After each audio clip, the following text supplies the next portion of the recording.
Welcome to restart warriors channel.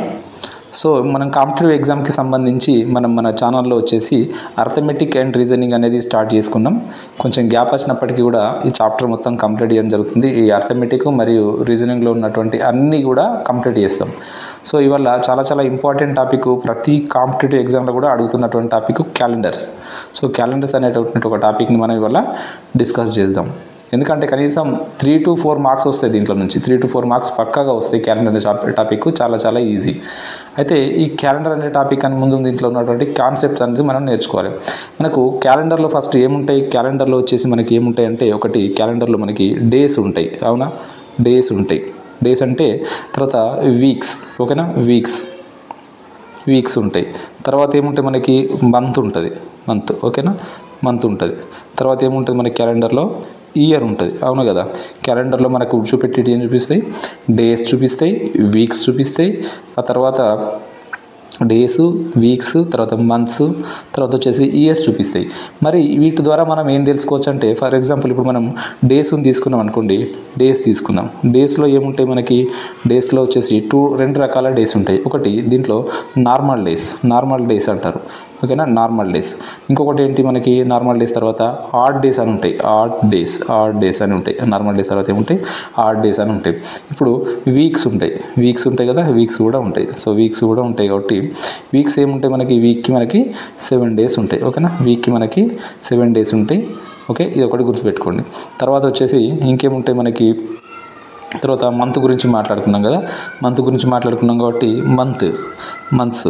So months ఏముంటాయి అంటే మనకి మంత్స్ మొత్తం ఎన్ని ఉంటాయి మనకి? 12 months ఉంటాయి. ఒక ఇయర్లో 12 months ఉంటాయి. ఎక్కడి నుంచి ఎక్కడి వరకు? జనవరి నుంచి మనకి డిసెంబర్ వరకు మొత్తం ఎన్ని నెలలు? 12 నెలలు ఉంటాయి. ఈ 12 నెలల్లో కూడా ప్రతి నెలలో సేమ్ డేస్ ఉంటాయి అంటే సేమ్ డేస్ ఉండవు. కొన్ని నెలల్లో మనకి 31 days ఉంటాయి. ఫిబ్రవరిలో వచ్చేసరికి 28 or 29 days ఉంటాయి. మళ్ళీ కొన్ని నెలల్లో వచ్చేసి మనకు 30 days ఉంటాయి. అంటే మనకు 3 డిఫరెంట్ టైప్స్ ఆఫ్ మంత్స్ అనేవి మనకు ఒక క్యాలెండర్లో కనిపిస్తాయి, ఓకేనా. తర్వాత ఇయర్ చూసుకున్నట్టయితే ఇక్కడ ఇయర్ గురించి చూడండి. ఇయర్ గురించి చూస్తే ఇయర్స్ ఏముంటాయి అంటే మనకు 2 రకాల ఇయర్స్ ఉంటాయి. ఒకటి ఏంటి? Normal year. ఇంకోటి ఏముంటుంది మనకి? లీప్ ఇయర్ ఉంటుంది, ఓకేనా. మరి నార్మల్ ఇయర్కి లీప్ ఇయర్కి తేడా ఏంటంటే, మనకి నార్మల్ ఇయర్లో వచ్చేసి 365 days ఉంటాయి. అదే లీప్ ఇయర్లో వచ్చేసి మనకి 366 days ఉంటాయి. ఇది నార్మల్ ఇయర్కి లీప్ ఇయర్కి సంబంధించి తేడా, ఓకేనా. రైట్. ఇప్పుడు ఏం చేస్తామంటే, మనకి ఒక్కొక్క ఎట్లా కనుక్కోవాలి? వారంలో ఏమేమి డేస్ ఉంటాయి మనకు తెలుసు కదా. Sunday, Monday, Tuesday, Wednesday, Thursday, Friday and Saturday. ఈ 7 రకాల రోజులు మనకు ఉంటాయి. మన క్యాలెండర్లో అడిగే క్వశ్చన్స్ ఏమంటారంటే, ఈరోజు మంగళవారం అయితే 10 రోజుల తర్వాత ఏ వారం అవుతుందని, లేదా 365 రోజుల తర్వాత ఏ వారం అవుతుందని అడగచ్చు, ఓకేనా. ఇట్లా డిఫరెంట్ టైప్స్ ఆఫ్ మోడల్స్ అనేవి మనకు ఉంటాయి. కాకపోతే మనం గుర్తుపెట్టుకోవాల్సింది ఏంటంటే, మనకు వారంలో ఎన్ని డేస్ ఉంటాయి మనకి? ఒక వీక్లో వచ్చేసి మనకి ఎన్ని? 7 days ఉంటాయి. 7 days ఉంటాయి కాబట్టి ఇప్పుడు ఏం చేయాలంటే, మనకు ఇప్పుడు సపోజ్ 20 days అనే ఒకటి నెంబర్ ఉందనుకోండి. 20 రోజులలో మనకి ఎన్ని ఆడ్ డేస్ ఉంటాయంటే, ఈ 20 రోజులలో వారాలను తీసేయాలంటే వీక్స్ని తీసేయాలి. వీక్స్ అంటే వీక్కి 7 days కాబట్టి 20ని మనం ఏం చేస్తాం? 20ని 20 చేత భాగిస్తే మనకి ఎన్నిసార్లు పోతుంది? 7 2s are 14.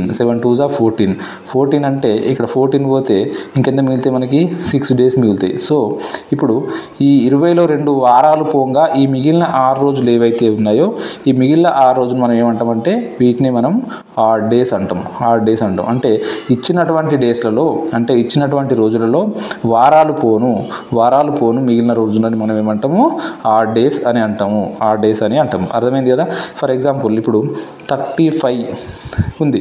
35 రోజులలో ఎన్ని ఆడ్ డేస్ ఉంటాయి అంటే, ఎన్ని మిగులు దినాలు ఉన్నాయంటే, దీన్ని 7తో భాగించండి. 7తో భాగించినట్టయితే మనకు 7 ఎక్కం 7 5ల. సో రిమైండర్ మనకి ఎంత వచ్చింది? 0 వచ్చింది. కాబట్టి 35 daysలో 0 ఆడ్ డేస్ ఉంటాయని అర్థం. ఫర్ ఎగ్జాంపుల్ ఇంకొకటి, ఇప్పుడు 5 డేస్.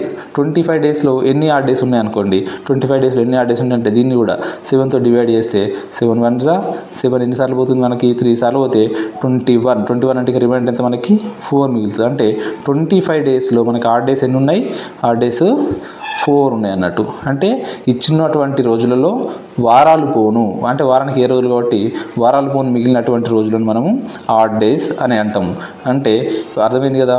సో మనం ఆడ్ డేస్ కావాలంటే మనం ఏం చేస్తున్నాం, మనం ప్రతిసారి 7తో డివైడ్ చేస్తున్నాము. సో క్యాలెండర్కి సంబంధించి 7 అనే నెంబర్ మనకి ఎక్కడ కనబడ్డా కూడా దాన్ని మనం 0గా తీసుకోవాలి. ఎందుకంటే 7 రోజులకు ఒక వారం కదా, 7 రోజులకు ఒక వారం కాబట్టి వారంలో ఎటువంటి ఆ డేస్ ఉండవు కాబట్టి 7 అనేది ఎక్కడ కనబడ్డా 0 తీసుకోవాలి. అదేవిధంగా 7 యొక్క మల్టిపుల్స్ ఏమున్నా కూడా వాటిని కూడా మనం 0గా తీసుకోవాలి. అంటే 7 యొక్క మల్టిపుల్స్ అంటే ఏముంటాయి, 7 14 21 28 ఇట్లా సో ఆన్.